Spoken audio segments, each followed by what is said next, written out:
CNN, BBC, France, 24.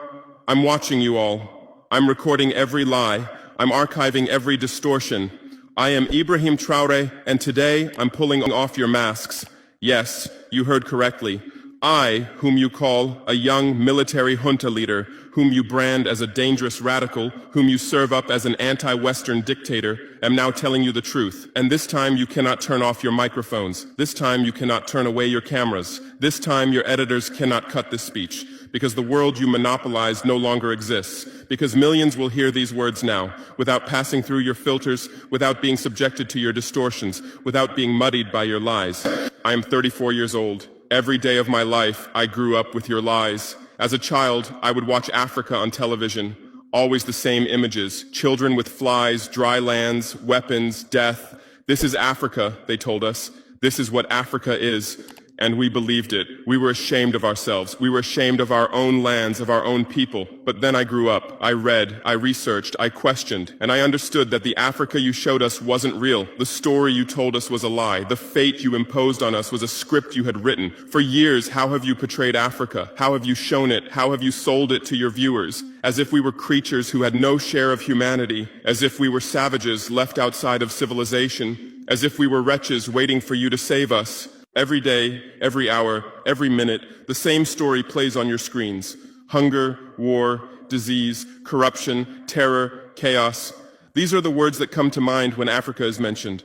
In your Africa dictionary, there are no other words. No hope, no success, no development, no resistance, no honor, no pride, no victory. So I ask you, New York Times, Washington Post, Guardian, Le Monde, have you ever made Africa's successes your headlines? How many times have you written about Rwanda's technology miracle? How many times have you shown Ethiopia's reforestation project? How many times have you praised Botswana's democratic success? How many times have you described Kenya's entrepreneurial ecosystem? No, because these don't fit your scenario. Your Africa cannot be successful. It cannot, because then how will you legitimize your exploitation? If it's not in need of help, how will you intervene? If it's not backward, how will you look down on it? Have you ever asked yourselves, has any editor sitting at their desk, any news director in a meeting, any columnist at their keyboard ever thought, why are the people of the world's richest lands poor? Here are the numbers for you, real numbers. Africa owns 70% of the world's cobalt reserves. Your cell phone, your computer, your electric car won't work without cobalt. This cobalt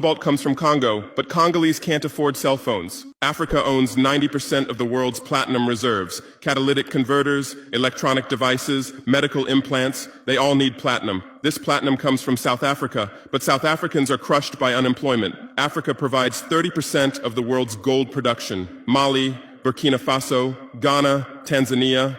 Gold flows like rivers from our lands. But our people swim in poverty. Africa supplies 65% of the world's diamond production. Botswana, Angola, Congo, Sierra Leone, billions of dollars worth of diamonds are extracted, but our miners live on $1 a day. Africa owns 35% of the world's uranium reserves. Niger, Namibia, South Africa. Nuclear plants run on our uranium. Paris lights burn with our uranium. But our villages have no electricity. And you still ask, why is Africa poor? No, the right question is, how was Africa kept poor while being so rich? Here's your answer. Colonialism didn't end. It changed shape. You used to come and occupy our lands. Now you come and establish companies. You used to take by force. Now you make agreements. You used to rule with the whip. Now you rule with credit. Let me give you concrete examples. With numbers, names, dates, but you'll never write about these. Glencore, Swiss-based mining giant, extracting cobalt in Congo. 2022 revenue, $256 billion. A tax paid to Congo, $500 million. That's 0.2%. Is this justice? Rio Tinto, British-Australian mining giant, extracting bauxite in Guinea, 20 million tons annually. What's left for Guinea? Environmental pollution and cancer. Total, now Total Energies, French oil giant, extracting oil in Angola, Nigeria, Congo. 2022, profit, $36 billion investment in Africa, dirty pipelines, Anglo-American, founded in South Africa but now in London. Diamonds, platinum, iron, taking everything. What it left in South Africa? 6 million unemployed miners. And these are just the tip of the iceberg. What about the invisible, the secret deals, the offshore accounts, the transfer pricing tricks? Every year, $88 billion in illegal money flows out of Africa. Who writes about this? Every year, $45 billion in aid comes to Africa. Everyone writes about this, but no one says Africa is not the continent receiving aid, it's the continent giving aid.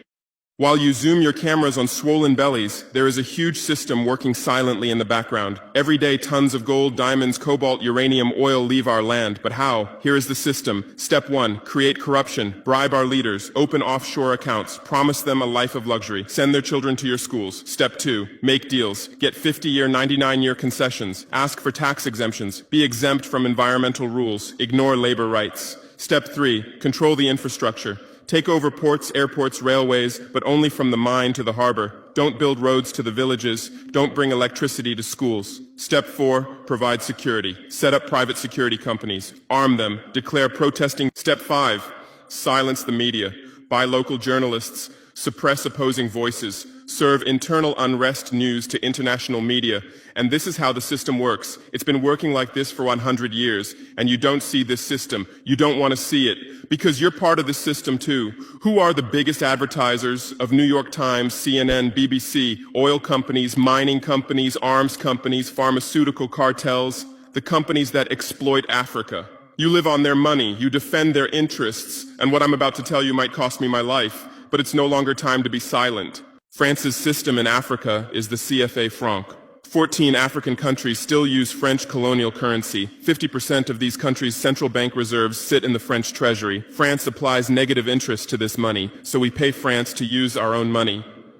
Through this system, France transfers $500 billion worth of resources from Africa every year. Does anyone write about this? No. But when France gives Africa 10 billion euros in aid, it makes headlines. Britain's system is more sophisticated. London is the world's money laundering center. City of London, offshore paradise. Every penny stolen from Africa passes through London. Jersey, Guernsey, Cayman Islands, Virgin Islands, all under British control. Africa's wealth hides there.